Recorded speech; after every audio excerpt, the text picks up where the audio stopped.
You know what? You guys are good friends. But we have the podcast to do. Okay, no, we gotta go. Are we recording? Is that what's going on? Is that what's going on right now? Mm-hmm. Hello, everybody. We're the Leg Kick Podcast. First we're going to stack the floor, and then what? Then I think we're going to stack some more, and then what? And that is the extent of the Young Jeezy lyrics that I can remember for today. Ladies and gentlemen, we are the Leg Kick Podcast coming at you in front of the contest for the baddest man on the planet. But first, we have a couple of genuine chocolate men, no makeup, Michael Melanin Asiffo and David Agabu Bruto Bube. Who am I? Oh, little old me. I'm just one of your hosts, Stefano Dog of War Hosko, and we are here to make this happen. Wait, before we start, before anything, I gotta say though, yesterday we had a very big birthday, and actually, by time of recording, today would be your birthday as well, Mr. Dog. No, not quite. Not quite. It's still 10 o'clock. Come on now. Happy birthday. Happy birthday. Happy birthday, David. Let's get it. 93? I'm a 93, yeah. I don't know. Are we giving... You want to give out your social insurance number as well? Yeah, you guys... you want access to my bank account, too? Yeah, exactly. Yeah, I just find, we don't dwell on this too long, but I find as you get older and older, you start looking forward to your birthdays less and less and less. Talk about it. No, we'll save that for a different pod. Yeah. All right, boys. All right. Anyways, ladies and gentlemen, you didn't come here for that. Hold on. There was a ton of news this week. It's kind of even getting hard to keep up with. Oh, there's an overwhelming amount of news this week. Yeah, I was going to say. I'm excited to get into it because there's some goofs, there's some gaffes, there's some love, there's some laughs, and all in all, there's no way that you came up with that on your own. There's technical difficulties. He's out. Technical difficulties. It's gonna be like that Kanye West song "Touch the Sky," where like there was like, hold on, technical difficulties in the video. Remember? Yeah, pretty much. Just all right. The SpongeBob thing meme 5 minutes later. All right, let's get into the news though. While as Stefano figures himself out and gets situated, and do you guys want to start small or you guys want to work your way big? Because we can do it whichever way you want, honestly.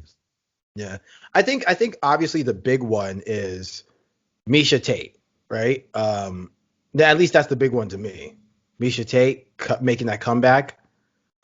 She'll be facing. Stefano is trying his best. Stefano, it's rough. It's looking rough. Call back. Your audio is not working anymore. Oh man, this is just work to edit. Oh man. SpaghettiOs. Man. Yeah, Stefano, just call us back. Call us back, brother. But yeah. Okay, so what I would say is Miocic Tate coming back. Roll up in the spot looking extra fly. You gonna touch the sky, baby girl. Touch the sky. Oh, there it is. Okay. So, right? What I missed. Miocic Tate coming back. Wow, yeah. Our girl Miocic Tate. Hopefully Ronda Rousey doesn't return as well. Genuinely, there was a porn parody of them, and those were their names. Anyway, sorry. Go on, Mike. Serious. Wait, hold on. Serious fight discussions. You cannot just walk over that. Like manly, serious sport. Fighting, MMA, women, competing, serious. Go on. Miocic Tate's back. Right. We're all excited. And Mike and I were talking about this the other day. Yeah. And we came to the same conclusion, with Amanda Nunes looking like she's on the cusp of retirement, hopefully on her way out.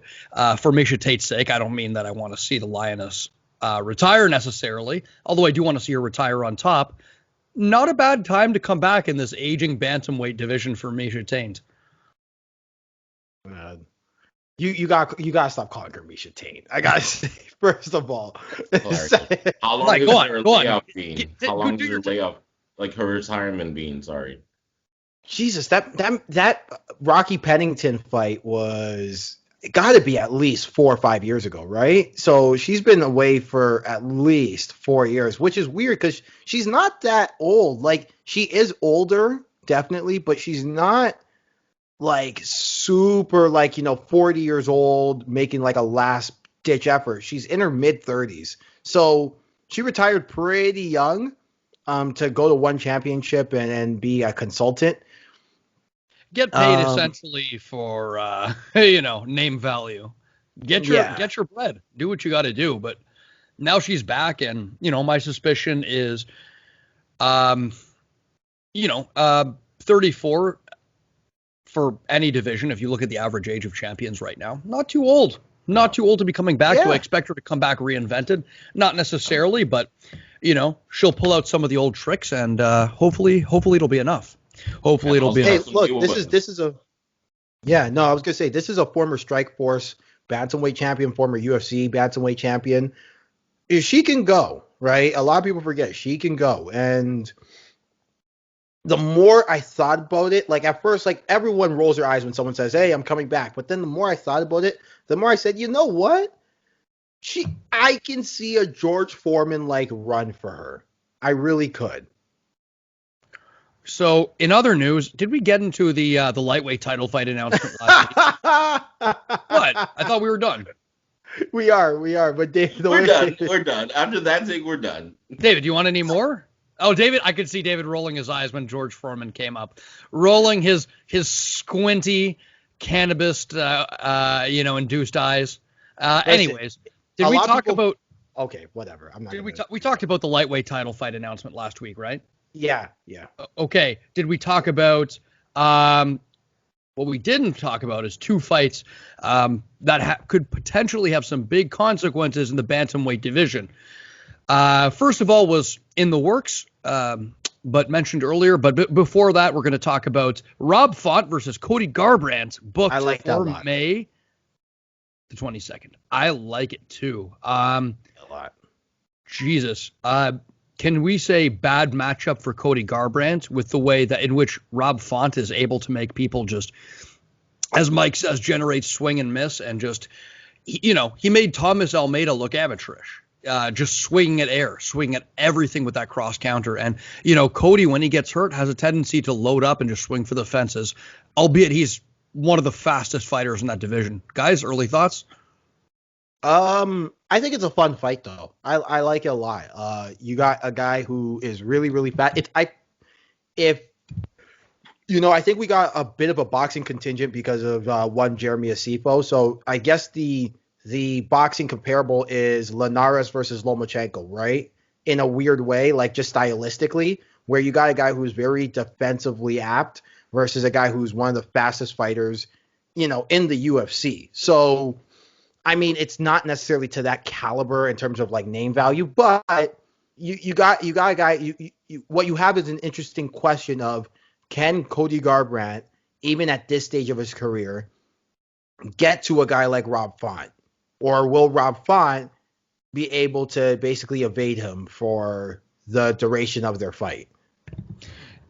Yeah, we forget Cody Garbrandt before that brutal knockout in his last fight against Sun Tzu. He was on a 2-fight losing streak and a 3-fight being finished streak, right?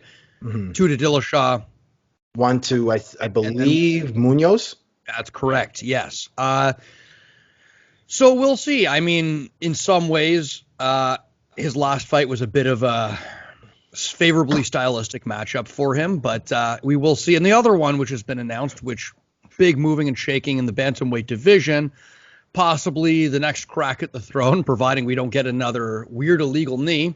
We've got Corey Sandhagen versus the returning TJ Dillashaw. And that will also be on May the 8th. Oh, sorry. Well, the previous one was the 22nd. This one is May the 8th. I think we talked about this already because it was in the works. But anyway you slice it, that's a great fight. Mm-hmm. I like that fight. I'm interested and excited about that. David, you're echoing. No, he's fine. At least from my end. But exciting fight. TJ Dillashaw obviously has the wrestling to go to and can match Sandhagen in the striking ideally. But I think we've talked about that already. We'll talk about it more closer to the date. And then this was a big announcement in the middleweight division. The return of Edmund Shabazian after being, having a very, very rough lesson at the hands of Derek Brunson, returning to fight Jack Hermanson. Man, must win. I wouldn't go as far as must win for Edmund Shabazian. I mean, he's only had one loss really in the UFC, if I'm not mistaken. So, he's young too, so he's got a lot of room to grow, especially with a guy with the rub of the green like that from like his time with Ronda Rousey. But man, Jack Hermanson is a tough fight. I just really hope Jack Hermanson, with all due respect, has like cleaned up some of his like wrestling, some of his stand-up, like some of like the mistakes he made, because he's definitely a talented fighter and deserves to be at the top. He's just a really inconsistent guy. Yeah, just really inconsistent. Tends not to do well against power hitters, right? Mm-hmm. But I mean, wow, the UFC doing no favors to Shabazian. Like, this is not a step down in competition. At all. This is a dangerous, dangerous opponent who, can crack on the feet and, man, dangerous jiu-jitsu. I mean, he heel-hooked Calvin Gastelum in his last one, so. Yeah, and then before that Vettori fight, like there's a reason why Vettori got till right away. It's because no one saw that coming, right? So, I think with Jack the Joker, it's just a matter of, can you string along some good performances? Because it's either the problem with him is you either see him as boogeyman or, not underwhelming. Yeah, underwhelming, and that's the problem. Like, he fought the fight of his life against a Jacare who was at the time 1 win away from a title shot, right? And then he ends up losing against Jared Cannonier and lays an egg. So it's that weird duality with Jack Hermanson, but if Jack Hermanson can put it together here, Shabazian might be in for a rough night. So next up, we have a big matchup in the light heavyweight division announced. Yuri Prochazka versus Dominic Reyes, rebooked for May the 1st. So this was announced and apparently fell through at some point due to COVID protocols. And now we have it again. And interesting stylistic matchup.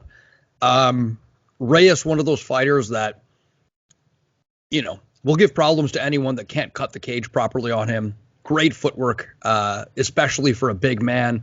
And we're going to see what Prochazka has in this matchup because, Reyes is really one of those people that you have to fight a disciplined fight.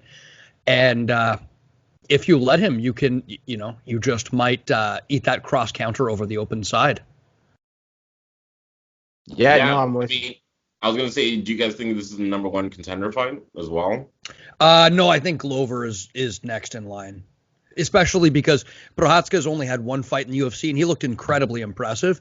But I think, we need to see a little more for him. And Dominic Reyes, I think after what a dominating performance Jan put on, I think he needs a couple more fights before he works his way back to the title.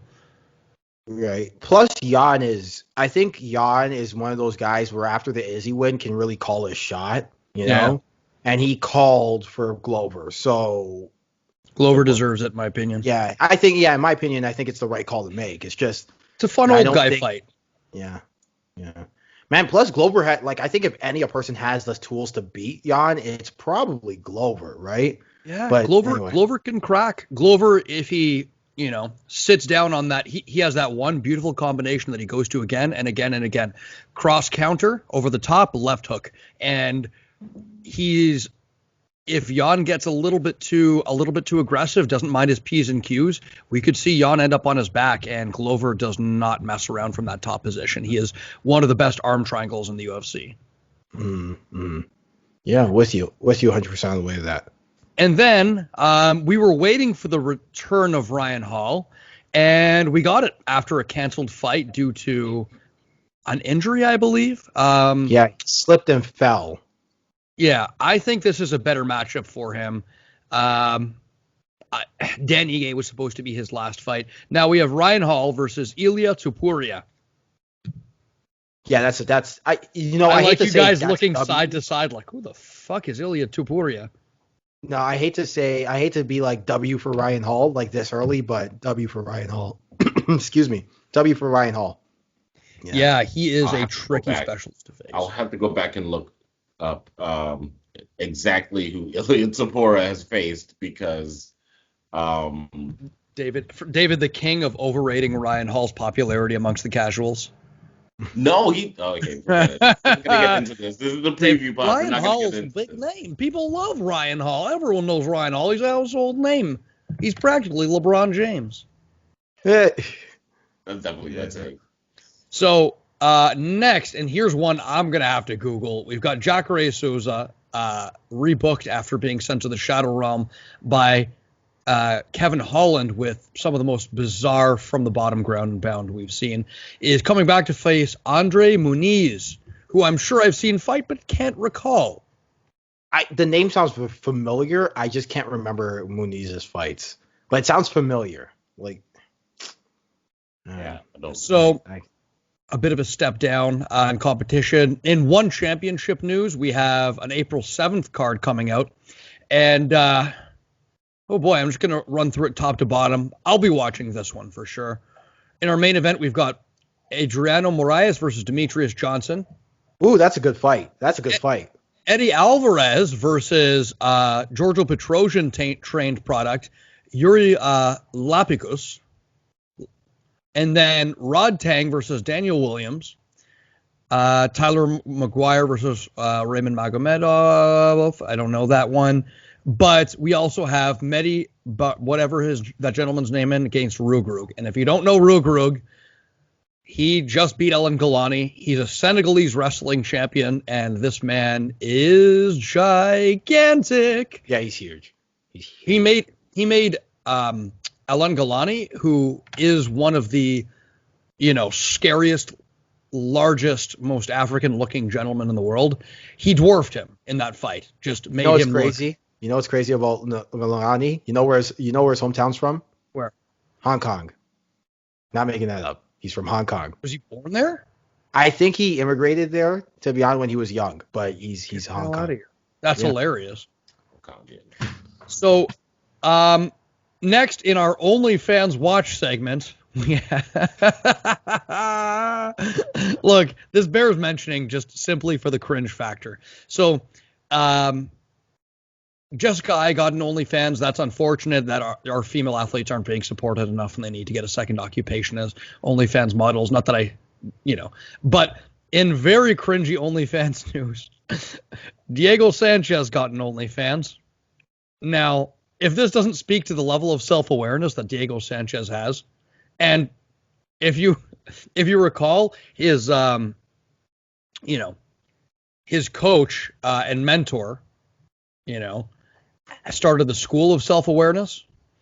I went on Diego after I saw this. I got an advertisement for Diego Sanchez's OnlyFans, right? And I'm like, what the hell? This can't be real. And I click on it, and it's real. It's like non-sexual content. But he got an OnlyFans to post like training tidbits and stuff for him with Joshua Fabia on OnlyFans. And he posted this screenshot of a message that somebody sent him about his OnlyFans on his Instagram. And it says, I am so grateful. On your page, there no sexual content, ! I'm so thankful. Too beloved. You keep your page clean from anything that should not be there. Thank you. And then he put hashtag appreciation. Wow, that's very sweet. Diego Sanchez. I'm really embarrassed. I'm really embarrassed. Patreon, Diego. Do a 90-minute podcast on this one. I am really embarrassed to be an MMA fan at this point. But it would have been that bad if he did it through Patreon or something. It's just, I think it just speaks to the fact that I don't want it. It's not a Dana issue.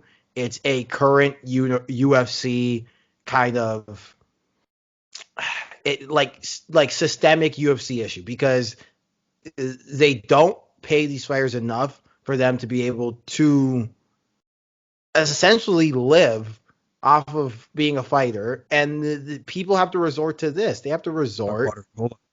Keep talking. Hmm? My dog needs water. Keep talking. Yeah, they have to resort to this. They have to resort to making OnlyFans. To play devil's advocate, do you think Diego Sanchez, over the course of his career, has not made enough money to live off of his fighting? See, Didn't he win the Ultimate Fighter? he did win the Ultimate Fighter and got a 6-figure contract. See, it's crazy because I think Diego Sanchez is one of the few examples of a guy who kind of, I wouldn't say squandered his money, but he had some rough financial advice in his career, from my recollection, and that rough financial advice has kind of led him to kind of be, fishing for paychecks a little bit.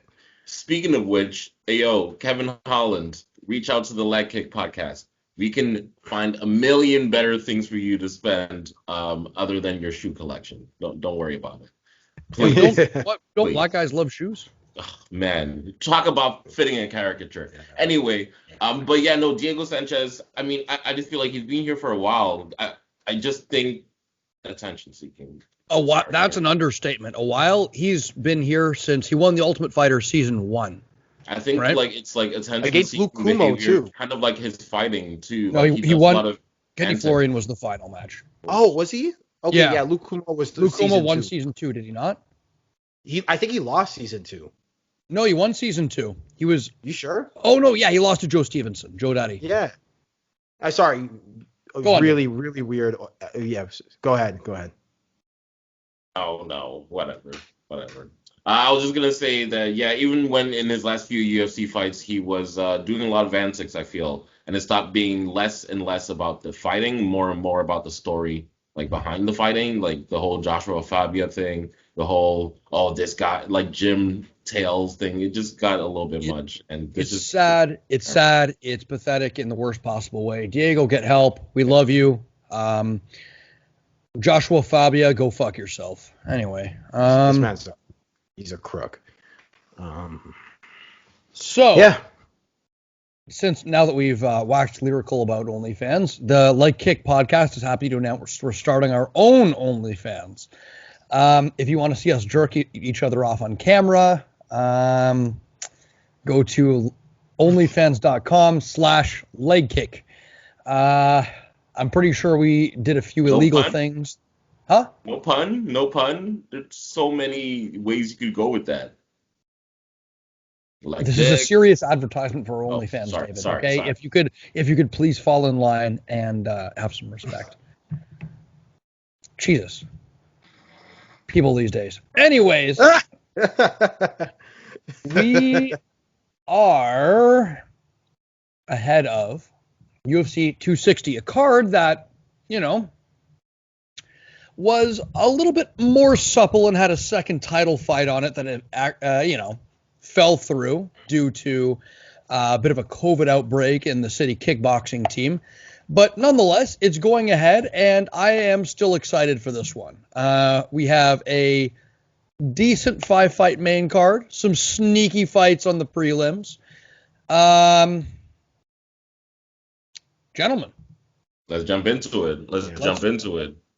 Yeah, I'm probably going to only be able to do the preview of the Francis Ngannou fight, as got skedaddle. But yeah, it's a good card. I gotta say, top to bottom, I'm really excited. Actually. Okay, well, let's just start it simple. Who do you think is gonna win, Michael? Who do you think is gonna win in the Ngannou versus Miocic fight?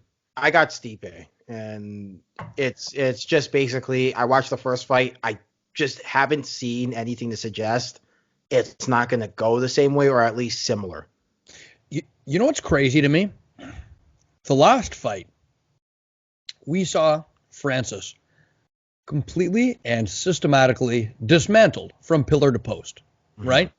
He outboxed him, out-wrestled him, dominated him in every area of the fight, exposed his weaknesses in jiu-jitsu, cardio, wore on him, right? Baited out his punches and countered him, showed excellent head movement, just a systematic dismantling of Francis. Yet still going into the second fight, I don't know. I don't know. And it's that X factor. It's like any Deontay Wilder fight. You don't know. It was like the Deontay Wilder like Tyson Fury fight. Like we all watched that first fight, And yet for that second fight, we're like, ooh, I don't know. Like, we know who the better boxer is. We know who the better MMA fighter is. No disrespect to Francis Ngannou, but man, like he doesn't even go for takedown. Like Stipe is for sure going to take him down, and it's all about how good his wrestling is going to be. I don't even know who the better boxer is technically, like in terms of technical boxer. I think you could make an. Oh, sorry. Oh, Stefano, it happened again for you, man. Man, I think you make an argument that Stipe might even be the better technical boxer than Ngannou. Although I do think Stipe is the better technical boxer. What? Water's wet.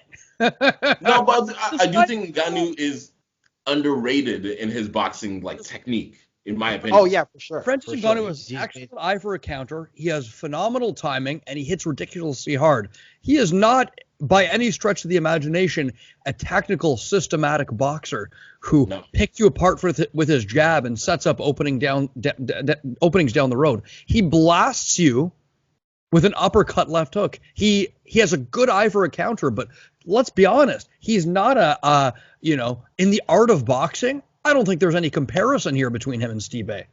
Stipe's a former Golden Gloves champion, isn't he? Yeah. Yeah. Jeez. Francis, and that's not to knock on his skill set. Look, it works, and physical prowess matters too. It's fighting, and he's faster. He's just so fast. Like it's crazy. Where the one path of victory I did see, just watching a couple of highlights, stillily, which is always a funny word, but yeah, Ngannou needs to go forward, man. He can't be going backwards, which is a really silly thing to say, but that's where he does his best work, when he's advancing. Stipe is really good on his back foot too, and he's definitely going to be moving around. It would be good for Ngannou to be like disciplined and not go too wild, because Stipe is just going to counter him. But if he can kind of hurt Stipe, because Stipe can be hurt, we've seen it before in numerous fights, early, and kind of like, get him moving less and corner him, then I think that maybe he could do something if he can stop the takedown. Low kicks. Here's the path I see. Low kicks. Yeah, I was going to say. Ngannou is never throwing low kicks, man. He's thrown a lot more. He threw one in the Rosenstruik fight, and there's a lot of clips of him throwing low kicks in training. Yeah, look, the way Francis, like the path I do see is Francis Ngannou's really good at like just a hopping low kick. He almost throws it like a soccer player. Like that's how he throws it. It's just such a booming low kick. And the thing about it is that it comes off so fast. Now, here's the thing. Stipe could obviously time it, but it's hard to wrestle on your back foot. So Francis can cut him off, force Stipe to make a decision left or right, and meet him with a low kick on that side that Stipe decides to move to. He can slow Stipe down a little bit. It doesn't take much, especially with a low kick like that, to start eating at Stipe's movement. Now, look, we just talked about how Francis is not necessarily a guy who's going to break you down in the striking game and figure you out and have a plan and all that. But you got to think Dewey Cooper and the boys have kind of thought this through for Francis, right? Yeah, and that's the thing. Francis, because of his physical advantages, doesn't need that many tools in his arsenal, new tools to lead to a path to victory, right? Because he just possesses such an imminent danger. And if he can find a way to get Stipe standing in front of him, it could be a very quick night. That hopping low kick might be a part of it, right? I think forward momentum might be important, like David said, but he absolutely cannot open himself up like in the Rosenstruik fight and start winging, or Stipe is going to be in on his hips and he is going to drive. And then from there, it's going to be a long night. The game plan from Stipe seems very, very, very clear, right? Invest in attritive weapons. Stay away from him early in that first round. That's when Francis is most dangerous. It's pretty much fight the same fight, and if anything, just don't get into the brawl that you did kind of in the first round. Yeah, Francis wobbled him a little bit with that uppercut. Yeah. Remember, there was one exchange, I think it might have been in the second or third round, where Stipe rocked Francis, and he got a little bit, Francis has got an iron chin, and he hasn't necessarily had it tested, which, makes it, he hasn't, I mean that in the sense that he hasn't taken that much punishment. So his chin's still very intact as far as we know. And Stipe cracked him and then got a little bit too overexcited and started opening up. And Francis cracked him with a counter. And Stipe is like, all right, double leg. Man, Francis, it's so weird how some guys, like, they'll get hit by Francis, and it's not like a Jairzinho Rosenstruck knockout. They just cover up and they're like, absolutely not, fight's over. Like, JDS is the good example where he hits him with, like, I think a cross over the top, and JDS was just in a fetal position of, like, get him off of me now. Like, Arlovsky also. Yeah. Although, yeah, anyway. He's a scary gentleman, that Francis Ngannou. Did you see his drip at the weigh-ins? Woo! Yeah. He looked the floral. I like the traditional African outfit, but the floral pattern reminded me of one of those, African ladies who's going to Sunday mass. Hilarious. I thought it was swag. I feel like you don't see a lot of pink hues in a lot of that stuff, and yeah, man, he did his thing. Pink's a nice color. Yeah, look good. Yeah, interesting fight. I will not put a red cent down on this one, and neither should you, because it's heavyweight. And a big question going into this that I've seen discussed left, right, and center, but we got to touch on it is how much of the wars with DC and just an accumulation of wars for Stipe is going to play into, a possible deterioration of the chin. And I don't think we can say one way or another, because in that second and third Cormier fights, the chin appeared to hold up fine, but it's one of those things where your chin's going to hold up until it doesn't, right? Yeah. The problem is, just really quick, I don't care how good your chin is. If Francis Ngannou catches you clean, you're going out. You're going out. And, Yeah. Miocic does a pretty good job of not getting hit flush, right? So it's really going to be up to that. Like, can he stop Ngannou from catching him flush? Because I don't care who you are. If he gets that uppercut or even that straight, like it's gonna be a problem. Make the big man swing and miss. Get that jab in his face.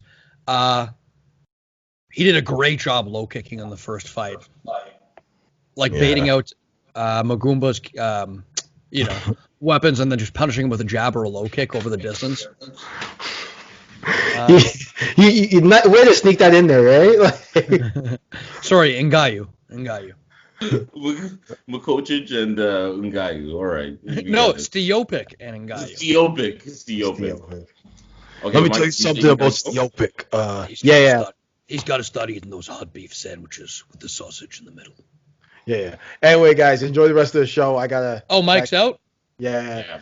In this crazy mixed up world, where I don't know. Mike, aren't you the one recording? I'm. Oh. Oh yeah.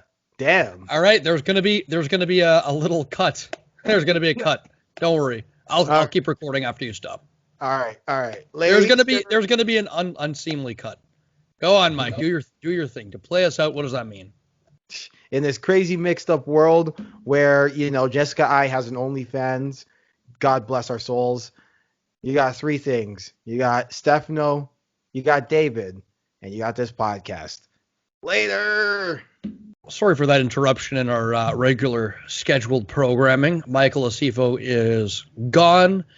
How rude. The LRA is not going to run itself. Needs more child soldiers, and their PR is not doing great these days. Anyways,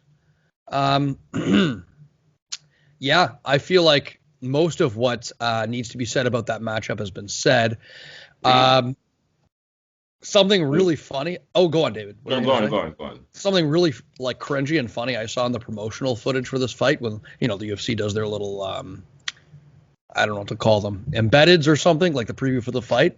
They were doing, the typical preview of the training camp, the fighters talking. You see Ngannou sparring with Bellator heavyweight Timothy Johnson. Stipe is up, with his coaches at Strong Style. And then at the end, they're like, Francis Ngannou goes to this racetrack to drive sports cars. It's like, I have never driven a sports car like a Ferrari before, so it's very exciting. I can't wait. I'm like, hold on. Did these people just pay the UFC to throw this in there? Way to go, native advertising over here. What the Yeah, hell? that's the game, Stefano. What do you mean? It Like, they was have one so of the cringe, biggest, though. most loyal audiences. And yeah, I mean, I'm happy for Francis Ngannou that he gets to drive that sports car. I do think the UFC needs to take it easy with like the lifestyle pieces in like the build up to the fight. Like it's getting a lot, especially like when you're running embedded stuff in during the fight that have nothing to do with like the actual fight. But Yeah, yeah, I don't care about Francis Ngannou driving this car unless it's like, if it's clearly product placement and advertising. Sorry, unless they're gonna give my boy Francis a car or some money, I don't care. I don't care about him. Like, look, we threw him a couple of, we threw him a couple of bones. We took him to the couple of racetrack for the shekels. day, aren't we? So, you know what I mean? Like, Yeah, no, I feel you. I feel you. I don't know. I mean, I get it. I get it. What's Dana White's looking for a fight? Isn't that like pretty much the entire show where he's essentially just going to different places, trying different stuff? Or Dana White's Contender Series, well, doing different. Contender Series is a little different because you get to see the prospects and whatnot. But yeah, looking for a fight I've never seen. I can't speak to that. I've never seen it. I've only seen the ads, but I don't know. I don't feel either way. I'm happy Ngannou gets paid. I think. As Or long as he's getting paid. And then in our co-main event, interesting matchup. Some yes, people would say a step down in name value, but certainly not a step down in talent, in my view. We've got Tyron Woodley versus Vicente Luque. Now, David, before we get into the technical specifics of this matchup, I was going over Vicente Luque's career, and I, not top to bottom, but I did a pretty deep dive. Not only did I forget that this man was on The Ultimate Fighter, that same season as Kamaru Usman, Black Zillions versus ATT, but holy crap, this man has to be one of the most active men in the UFC, just quietly working away. Since his 2 fights on The Ultimate Fighter in 2015, he had his loss to Michael Graves. Then 2016 saw him fight 4 times, 4 wins against Hector Urbina, Bilal Muhammad, Haider Hassan, Alvaro Herrera, right? Mostly named fighters. In 2017, 2 fights, a loss to Leon Edwards, that's his last loss, then a win over Nico Price. And then from there, 2018, 2 fights, okay? Jalen Turner, Chad Laprise. 2019, we have another by the way, 4 that's fights. Jalen Spider Turner, the guy that everybody is excited about now.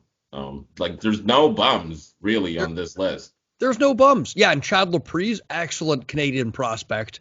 No longer in the UFC, but that win still looks good on his record. And then 2019, four fights. The Mike Perry win. Derek Krantz, last minute replacement for Neil Magny. Brian Barberena, and a loss to Stephen Thompson, in which he gave Stephen Thompson all he could handle.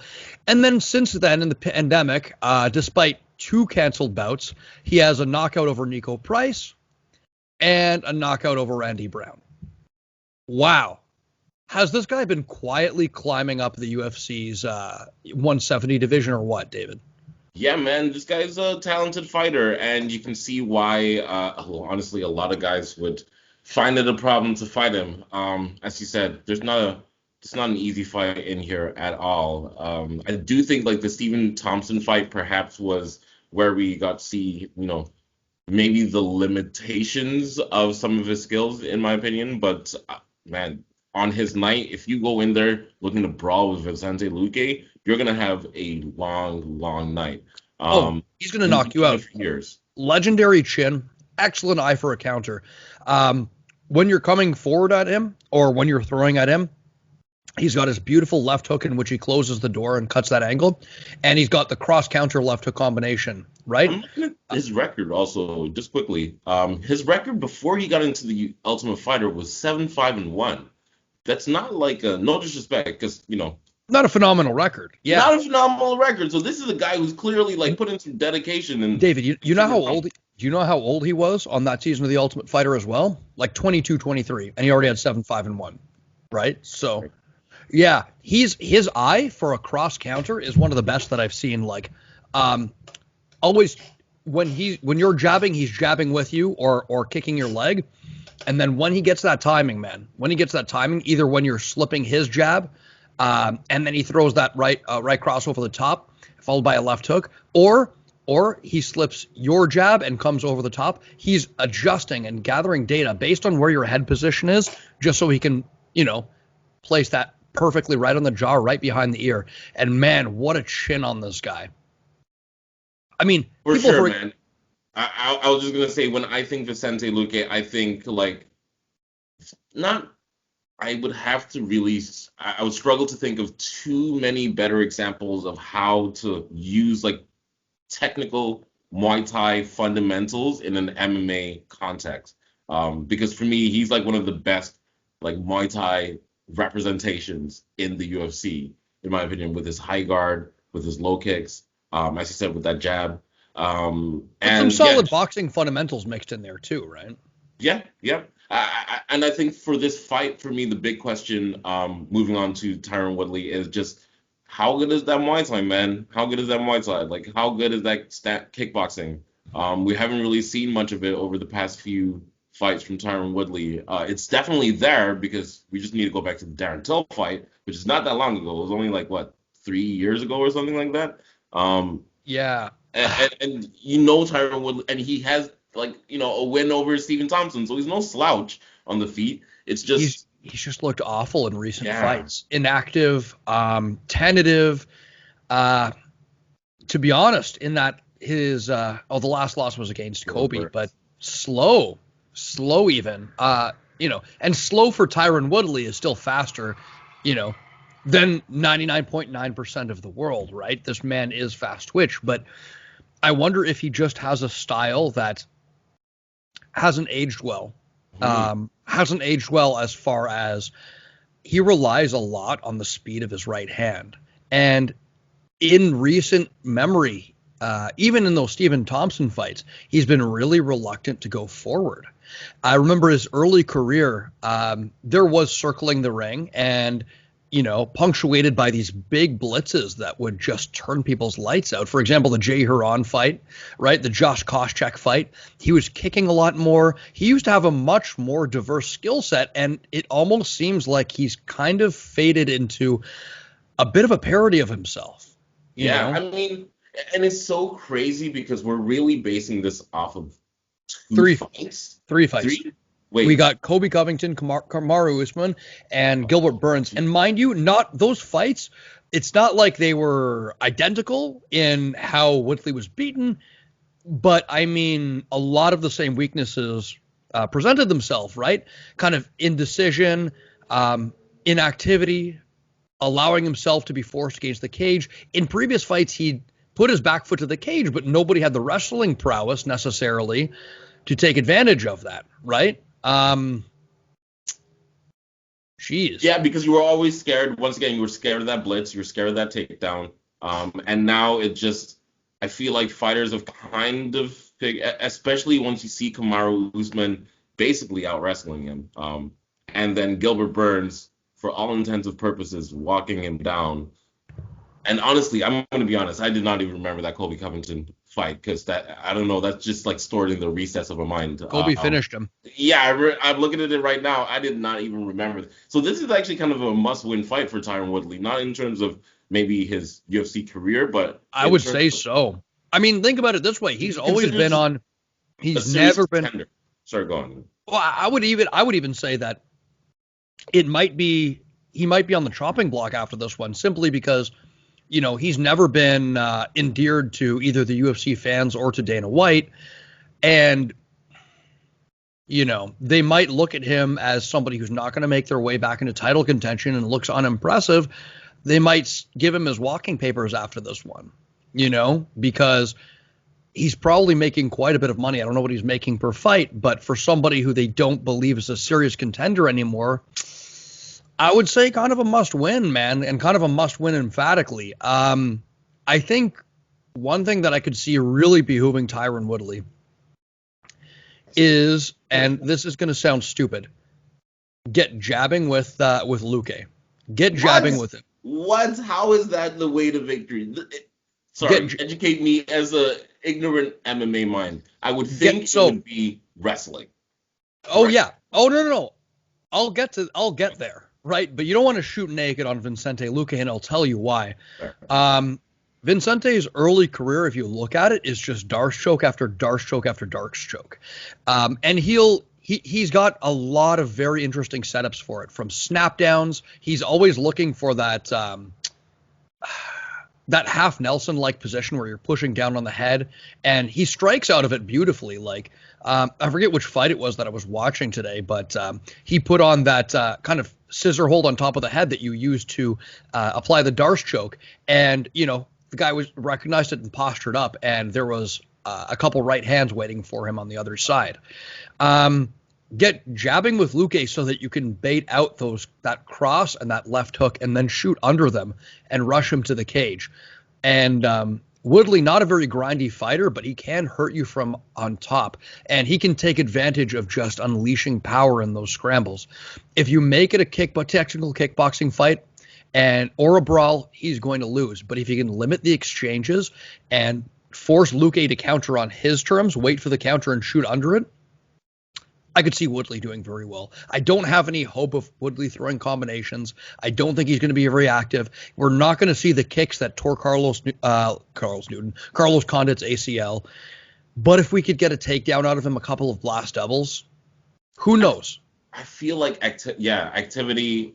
Either he's super active on the feet and he's doing the pressuring, because realistically, we've seen when Vicente Luque can't get his game plan off, then you can have a pretty decent night against him. Although, I mean, easier said than done, obviously. Well, that's the thing. Who Luque has lost to in recent memory, I'm going to be honest with you, I didn't watch the Leon Edwards fight. I didn't watch that one. But I did see the Stephen Thompson fight. And the one commonality those two fighters have is a masterful control of the distance. And Luque at times a bit plodding. And that was going to be my point. Because I feel he's not the most mobile fighter. So ideally, I mean, he's a pressure fighter, but he's not the most mobile fighter. No. So it's not going to be the same as the Gilbert Burns, who was, is a pressure fighter as well, and a little bit more grindy than Luque's easy to hit, but hard to hurt. Yeah. And hard to stick it into an exchanges with. Woodley, not exactly a master of controlling distance. No, that's the problem. But that's what he's gonna have to do this fight. He's gonna have to control that distance and shoot that blast double, as he said. Because I don't even think necessarily control the distance, but at least control on which terms the exchanges take place, right? Luque, in his earlier career, showed an excellent front kick up the middle. And, anything you can do to take away the incentive of Woodley shooting would be a good thing. Jamming weapons are always a good way to do that, and Luque has shown a very, very good front kick.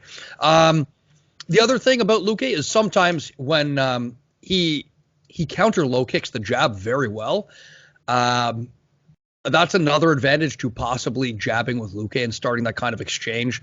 Sometimes with someone that explosive like Woodley, you just have to fall on the leg kick. There's a takedown that Professor Frank, friend of the podcast, calls the fat man takedown, where you literally just, once you get low kick, you just fall on top of both of those legs. And it's a good idea for Woodley to draw out those counters and use them to takedowns to punish them, and then on the way up just hurt him, because Woodley's not going to have the cardio to wrestle him over the distance. We're gonna have to see, man. I mean, to give Woodley some credit, all of his last 3 losses, all of them have been 5 rounds, so this is gonna be a 3-round fight. Once again, just to shoot him some bail. Maybe you could say he was saving his energy in some of those fights. I don't know. It's a little bit of a long one. But what I would say is it's a shame, man, because Tyron Woodley, a few years ago, we were talking about this guy as one of the best welterweights of all time, up there with GSP. He's lost 2-3 fights now, and yeah, man, I feel like if he goes out on this note, it will be a shame. But Vicente Luque, if he puts that pressure on him, my thing is, if I'm Vicente Luque, I just watch the last 3 fights and try to replicate that. Luque doesn't exactly have the wrestling chops of those 3 competitors, that's I mean, I would still say that Woodley, Is this great for his overall legacy? These losses, no. How do you rank him, David, as far as welterweight champions He overall? has to be up there, but I want to put him the fourth. longer Usman's run goes on, the harder it is to make an argument that Tyron Woodley is the greatest welterweight, even in like the modern generation, not like counting GSP. Like it's tough because I see. I don't think you can. I think unquestionably the best welterweight champion of all time has to be GSP. of course, And Usman, who knows? He's incredibly promising.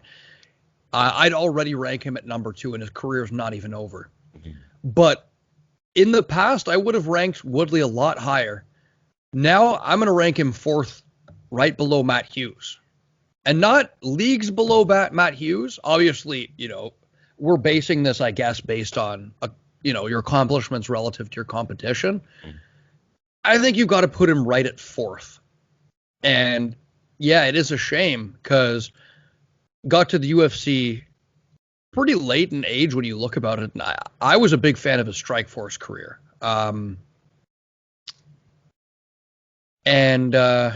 Yeah, it's a shame because I think his accomplishments outside of the UFC aren't as highly rated as they should be. But fourth is where he stands for me. Who have you got for this one, man? The people need to know, Luque or Woodley. I'm leaning towards Luque, although I wouldn't be surprised if Woodley pulled it off. I would love for Woodley to win.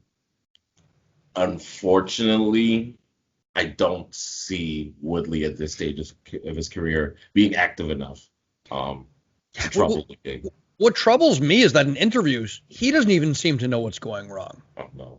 Like, he's like, yeah, I just, it's nothing to do with my opponents. It's just, I just couldn't, I couldn't go. I couldn't pull the trigger. I couldn't do anything. And like, he's just, it's the same story again and again. He doesn't know what it is and he can't fix it. And maybe he needs to see like one of those sports psychologist kind of thing. Yeah, maybe Joshua Fabia or someone like that. Hilarious. So in the Coco main, speaking of fighters on surprising losing streaks, we've got Sean O'Malley versus Thomas Almeida, who is on a bit of a 3-fight skid himself. And David, does this feel like a bit of a bit of a let's get O'Malley back up into the conversation? For sure. Yeah, I mean, the UFC has their darlings.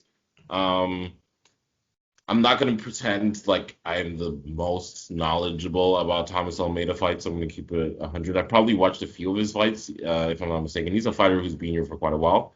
But Sugar Sean O'Malley is one of those guys who's getting the push right now. So it is a fight that he is expected to win. And he's been talking a big game, man, just being the same Sugar Sean the entire time since his loss. So we'll see if he can back it up and make a run for the title. But yeah. Yeah, Almeida, good banger, and absolutely devastating if he can get you in close range. In the pocket, he's vicious, and he's got some interesting weapons that he throws, like a step up low kick. Sometimes doubles it up, which is obviously very rare. But man, has had problems with good jabbers in the past and good feinters, which O'Malley admittedly is. And has seemed a bit chinny. So this, to me, seems like a bit of a no-brainer for O'Malley. Although durability seems to be a factor with him as well. Why is it a factor with him again? Just because of the injury? Yeah, in 2 separate fights, he had leg injuries leading to the end of the fight. And, that's not a knock on his heart or his fighting spirit, but you've got to wonder how stable are the man's ankles. No, that's a fair question. I'm just looking at Thomas Almeida's record, and man, he was unbeaten up until 2015, 21-0, which, man, that's nothing to shake a stick at. He was a big prospect up until he ran into Cody Garbrandt, I believe. Yeah.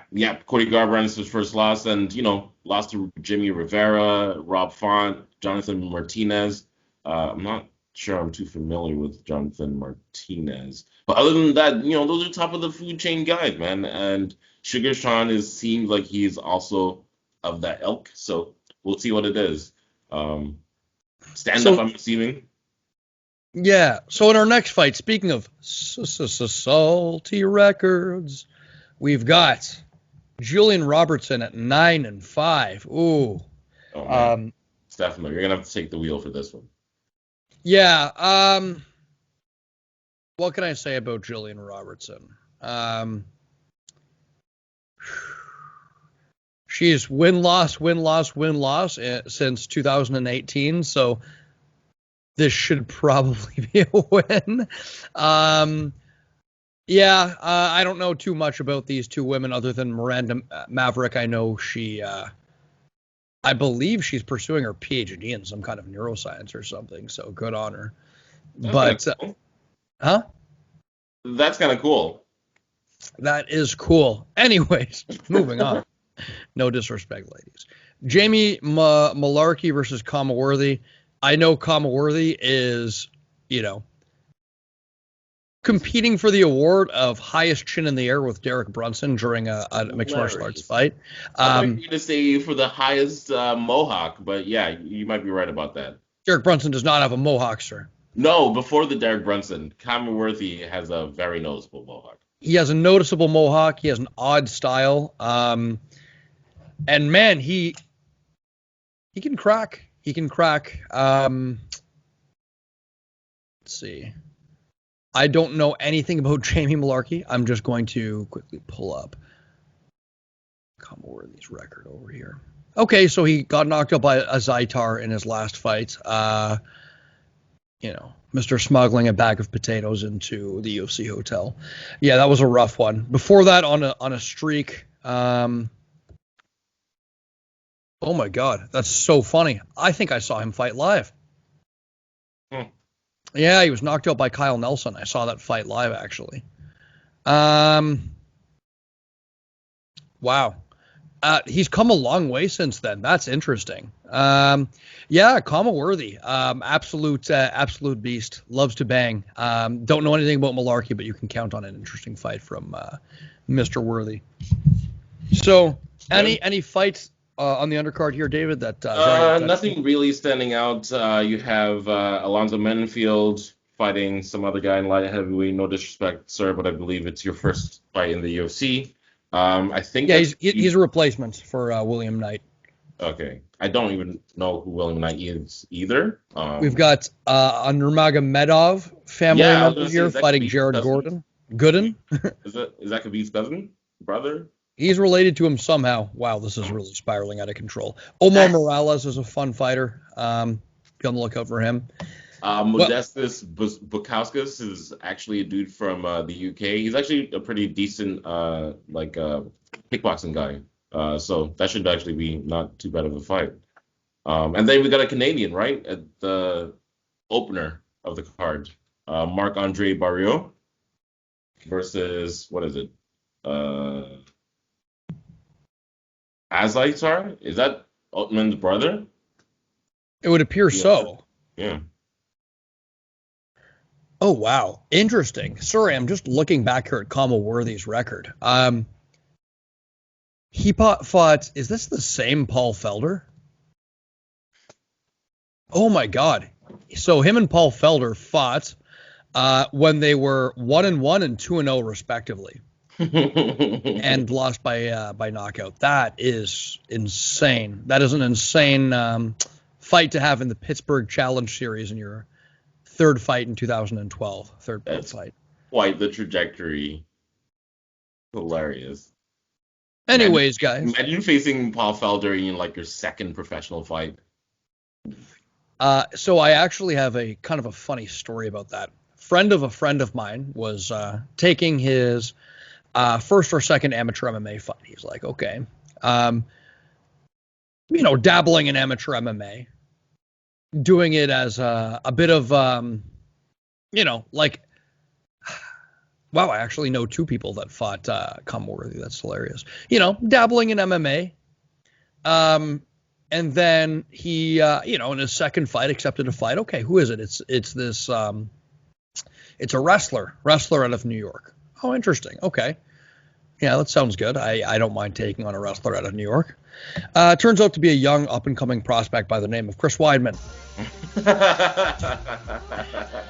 Well, that... Let me guess how that fight went. Yeah, exactly how you would expect.